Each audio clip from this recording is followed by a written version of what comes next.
Welcome to Ask Wa Huda. alaikum assalam wa rahmatullahi wa barakatuh. Thank you for Jazakallahu khairan. Just before we take our first questions, a reminder of our telephone numbers, country code 202, numbers 38555, 248 or 249, or you can send us an email, ask@huda.tv.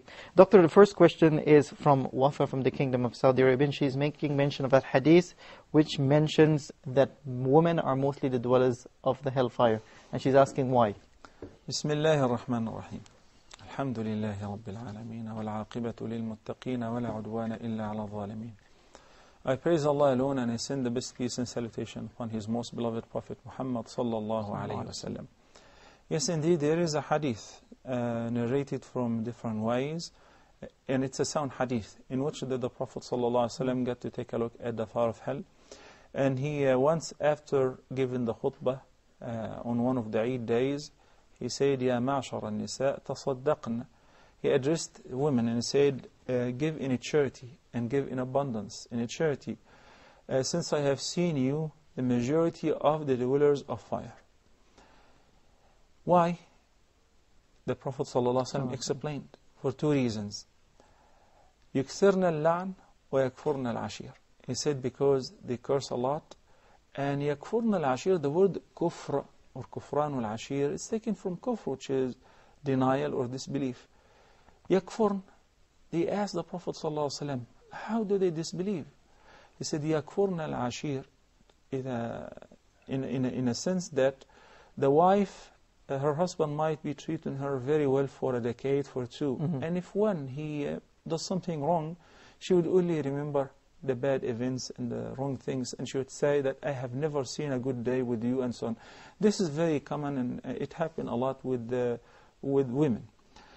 But it doesn't mean that the vast majority of hell are of women. They are worse than men, or men are superior to them in that sense, because we do have a sound hadith in which the Prophet ﷺ said that the share of one of the dwellers of heaven, of the men, will be the minimum, will have zawjain, will have two spouses, two wives, in addition to al-hur al-ain.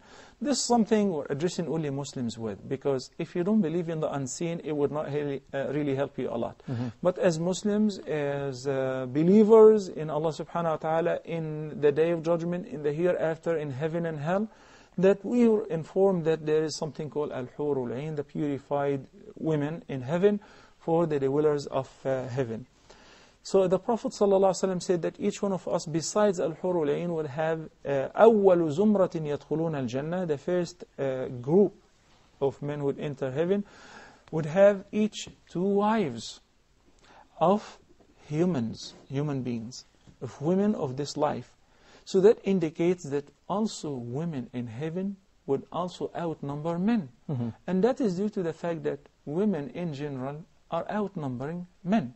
So no one should really take this hadith and criticize women and say, look, the Prophet ﷺ is saying you're inferior, you guys are sinners. في Surah Yusuf, امرأة العزيز says, وَمَا أُبَرِّئُ نَفْسِي إِنَّ النَّفْسَ لَأَمَّارَةٌ بِالسُّوءِ إِلَّا مَا رَحِمَ رَبِّي. Oneself in general, whether male or a female, men or women, sometimes are inclined into sins and evil. This is a human nature, except those whom Allah subhanahu wa ta'ala would have mercy on them. And that's why Nabi sallallahu alaihi wasallam asked women to make up for this shortcoming, for maybe forgetting a lot, for cursing a lot, to make up by giving in a charity. And that's another beautiful indication that the act of charity nullifies sins and intercedes for the person on the Day of Judgment. So it is not only limited to women to give in a charity.